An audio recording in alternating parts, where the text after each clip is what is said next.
Hello everyone, अस्सलाम वालेकुम and welcome back to my channel. कैसे हैं आप सब? उम्मीद करती हूँ आप सब ठीक होंगे और खैरियत से होंगे। अल्हम्दुलिल्लाह मैं भी ठीक हूँ और खैरियत से हूँ। और जी आज मैं आपके साथ शेयर करूँगी अपनी सुबह से लेके शाम तक की रूटीन कि मैं सुबह से शाम तक क्या करती हूँ। तो यहाँ पे जो सुबह का टाइम था और एज़ यूजुअल जो है मैं उठते ही जो सबसे पहले सेट करती हूँ चीज़ें, फिर उसके बाद जो और के काम करती हूँ। और वैसे तो मैं अपने बच्चों को पहले स्कूल भेज देती हूँ, फिर उसके बाद मैं थोड़ी देर सो जाती हूँ। और फिर मैं उसके बाद थोड़ी देर सोने के बाद उठती हूँ दोबारा से, फिर सेट करने के बाद फिर अपनी बेटी को भी उठा लेती हूँ उसका डायपर वगैरह चेंज करके। तो फिर हम दोनों माँ बेटा जो है मिलके जो है टूथब्रश करते हैं। जब मैं टूथब्रश करती हूँ ना तो इसको भी साथ पकड़ा देती हूँ, तो इस तरह से इसने भी सीख लिया हुआ है, तो बड़ी मेरे लिए ईजी हो गया। मुझे देखता है तो मैं जब करती हूँ तो ये भी मुझे देख के करना शुरू हो जाता है। तो जी उसके बाद टूथब्रश हम करने के बाद फिर क्या करते हैं कि ब्रश कर लेती हूँ। हेयर ब्रश करने के बाद मॉइस्चराइजर ये मैं यूज़ करती हूँ सोई सेरावी का। और लेकिन ये भी मैं आपके साथ किसी दिन शेयर करूँगी अपनी रूटीन कि मैं कैसे और कब कौन कौन सी प्रोडक्ट्स हैं जो मैं यूज़ करती हूँ, क्योंकि हर जो प्रोडक्ट्स होती हैं वो हम एक टाइम में यूज़ नहीं कर सकते। ये जो होती हैं वो एक दूसरे के अपोजिट होती हैं और हमारी जो स्किन पे रिएक्ट कर जाती हैं। तो जब मैं रेटिनॉल यूज़ करती हूँ तो फिर मैं कुछ भी यूज़ नहीं करती, सिर्फ मॉइस्चराइजर यूज़ करती हूँ। उसके साथ सन ब्लॉक तो ऑफ कोर्स हर एक चीज़ के साथ बेस्ट रहता है। तो लेकिन जब मैं और कोई एसिड वाला या पीलिंग मास्क जैसे ये आजकल मैं यूज़ कर रही हूँ तो फिर मैं रेटिनॉल और विटामिन सी इस तरह की चीज़ें मैं यूज़ नहीं करती हूँ। तो है ये मैं आपके साथ किसी दिन शेयर करूँगी। अभी मैंने बस जस्ट अपना फेस वॉश किया था और उसके बाद जो है मैंने सन ब्लॉक अप्लाई कर लिया था। सुबह के टाइम में सिर्फ सन ब्लॉक लगाती हूँ और जो रात के टाइम में भी जो कोई भी प्रोडक्ट जो मैंने यूज़ करनी होती है, रेटिनॉल, विटामिन सी सीरम और HA इनका भी एक अपना एक अलहदा सारा फंडा, ये मैं आपके साथ कभी शेयर करूँगी, वो मैं यूज़ करती हूँ। तो बस फिर मैंने सन ब्लॉक लगाने के बाद जहाँ भी मेरा नाश्ते का बिल्कुल दिल नहीं चाह रहा था तो मैंने फिर एक एप्पल ले लिया। और जी आज मेरे बेटे का भी किंडरगार्टन का फर्स्ट डे था तो उसको मैं छोड़ने के लिए जा रही थी। और बाद यहाँ पे जी मैं उसको छोड़ने के बाद मैंने सोचा कि अब मेरे पास काफ़ी टाइम है, क्योंकि मैं अर्ली मॉर्निंग अब उठ जाती हूँ जैसा कि आपको पता ही है। तो उसके बाद फिर मैंने सोचा कि चलो मैं पाकिस्तानी दुकान पे चले जाती हूँ, वहाँ से कुछ फ्रेश वेजिटेबल्स बनाई होंगी तो वो मैं ले लूँगी। और जो है कुछ मैं और चीज़ें भी मुझे चाहिए थी वो भी मैं ले लूँगी। उसके बाद जी मैं चलेगी पाकिस्तानी दुकान पे। एक और बात भी करनी थी कि आजकल जितनी हमारे पास चीज़ें हैं, जितनी सहूलियात हो गई हैं, जितनी फैसिलिटीज़ बढ़ गई हैं, उतना ही हम लोग ना खुश रहना भूल गए हैं। मतलब अब हम लोग खुश रहने के लिए छोटे छोटे, पहले होता था ना खुश रहने के लिए छोटी छोटी चीज़ें भी इनफ होती थी, खुशियाँ हम बांट लेते थे हम लोग। लेकिन अब जितनी ज़्यादा चीज़ें हैं, जितनी नई नई इजादात हो गई हैं, उतना ही हम लोग ना खुश रहना भूल गए हैं। बल्कि अब यूँ कह लें कि इतनी फैसिलिटीज़ और इतना सब कुछ होने के बावजूद ही कभी कभी यूँ लगता है कि हम लोग भूल ही जाते हैं कि हमने खुश भी रहना है। तो खुश रहने का बेहतरीन ज़रिया भाई ये भी है कि जो अल्लाह ने दिया इस पर उसका शुक्र अदा करें और आगे से आगे की तलाश में ना निकले। जो है उस पर अल्लाह का लाख लाख शुक्र अदा करें। अल्लाह का हर हाल में शुक्र अदा जो है करते रहना चाहिए। तो इस तरह से भी हम लोग खुश रह सकते हैं। एक इंसान के जो अंदर बेचैनी है वो इस तरह से ख़त्म हो जाती है जब अल्लाह के क्लोज होता है, उसका शुक्र अदा वो करना शुरू करता है। और दूसरी बात ये कि जो नेगेटिव लोग होते हैं ना उनसे दूर रहें। जो ऐसे लोग होते हैं ना वो आपको अंदर ही अंदर ख़त्म कर देते हैं, हमारी वो एनर्जी को वेस्ट कर रहे होते हैं। बेसिकली वो क्या कहना चाहिए कि हमारे वो एनर्जी लेवल को बिल्कुल ही ख़त्म कर देते हैं, क्योंकि हम उनके साथ इतना खप जाते हैं कि हमें उसके बाद स्ट्रेस सा फील होना शुरू हो जाता है। तो इसलिए अच्छे और जो पॉजिटिव बातें करते हैं उन लोगों के साथ उठे बैठे और नेगेटिव लोगों से अपने आप को आहिस्ता आहिस्ता खुद ही आप दूर कर लें। इससे भी आप अपनी ज़िंदगी में बहुत जो है पॉजिटिव चेंज फील करेंगे।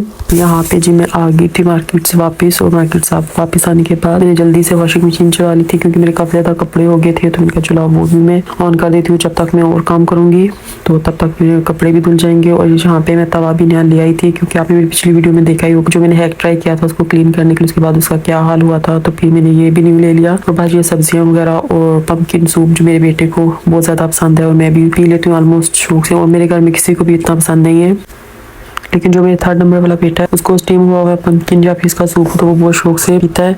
तो फिर मैंने उसके लिए ये ले लिया कि चलो हम माँ बेटा जो है दोनों आपस में पी लेंगे। तो इसके बाद यहाँ पे जी मैंने सब्जियां वगैरह समेटना शुरू कर दी हुई थी। करेले मैंने धो के अच्छी तरह से रख लिए थे और मैंने काफ़ी ज़्यादा ले लिए थे, तो मैंने सोचा था कि मैं इनको ना फ्रेश पकाऊंगी। फ्रेश पकाने का भी जो इनको अपना ही मज़ा होता है। और बाकी का जो मैंने सोचा था उनको मैं पीछे बालकोनी में रख दूंगी, लेकिन फिर मुझे लगा कि नहीं ये ख़राब हो जाएंगे, क्योंकि अभी मैंने अगर बना लिया हाफ तो जाहिर सी बात है उसके फ़ौरन कुछ दिन बाद तो मैं बना नहीं सकती। मैंने इनको भी कट करके फ्रीज़ कर लिया था। तो यहाँ पे मैंने तवा भी इतना अच्छे से धो लिया था। और ये मैंने जी मिट्टी का कप लिया था बादाम मेरा सोक करने के लिए। तो बस ये मेरी शॉपिंग थी, ये मैंने वहाँ से कुछ चीज़ें वगैरह ली थी। और ये जो सलांटी है ना स्पाइसी वाली जो मुझे बहुत ज़्यादा पसंद है, आई थिंक इसको जलपिनो सलांटी बोलते हैं, वो है ये। उसके बाद जी मेरा बेटा भी जो है चलना स्टार्ट हो गया हुआ है, काफ़ी टाइम से चलना स्टार्ट हो गया। बस मैंने वीडियो ही मैं लेट जो है अपलोड कर रही हूँ, जो करती भी हूँ तो मैं बताना जो है भूल जाती हूँ। तो वहाँ से मैंने मिठाई भी लेनी थी, लेकिन फिर वहाँ से वो मिठाई थी नहीं, मुझे मिली नहीं। तो फिर मैंने पतीसा ले लिया और ये मैं अपनी जो है सास ससुर उनके लिए पैक कर रही थी कि चलो मैं उनको भी दे के आऊँगी। मेरी जो सास है वो भी जो है पतीसा बहुत शौक से खाती हैं। फिर मैंने कहा चलो मैं यही ले जाती हूँ।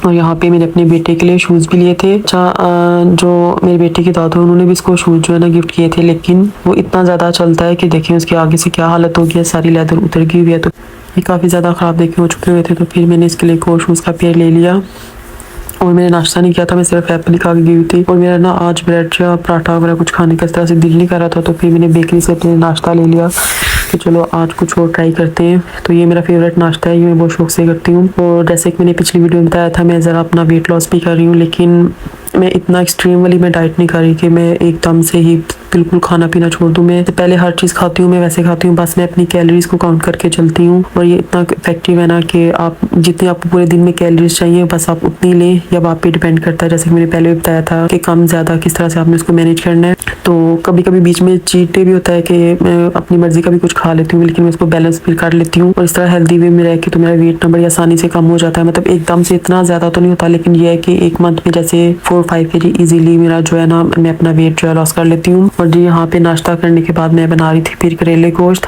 और काफ़ी टाइम ही हो गया था कि मैंने आई थिंक करेले नहीं बनाए थे, तो मैंने कहा चलो बना लेती हूँ। तो मेरी मियाँ को भी बहुत ज़्यादा पसंद आई थी, कहते बहुत मज़े के बने, शायद काफ़ी दिन बाद हम खा रहे हैं इसलिए भी लग रहा है।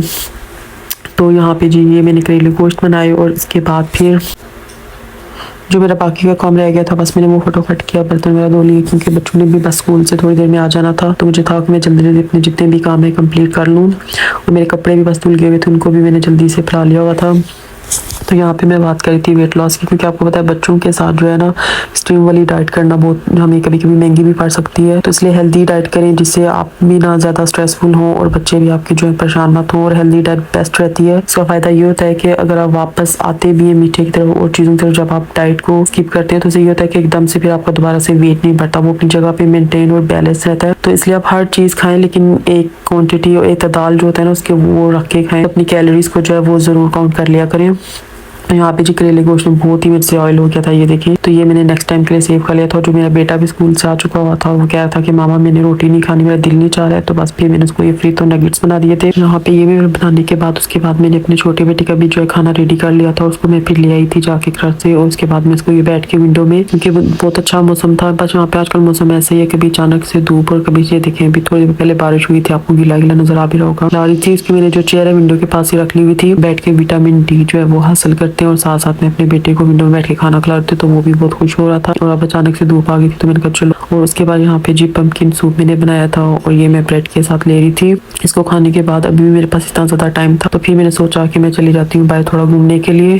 तो इसके बाद मैं मार्केट चली गई, और प्लस फिर बच्चे जो ऊपर दादों के घर चले जाते हैं जब स्कूल से आते हैं, थोड़ी देर खाना वगैरह खा के रेस्ट करके, और फिर थोड़ा जो पढ़ना होता है वो पढ़ के, तो फिर वो ऊपर चले जाते हैं उनके कजन्स वगैरह होते हैं उनके साथ खेलने के लिए। तो फिर मैं जी यहाँ पे आगे मार्केट, इस तरह मेरी वॉक भी होगी, और मैंने जो कुछ चीज़ें वगैरह भी ले ली।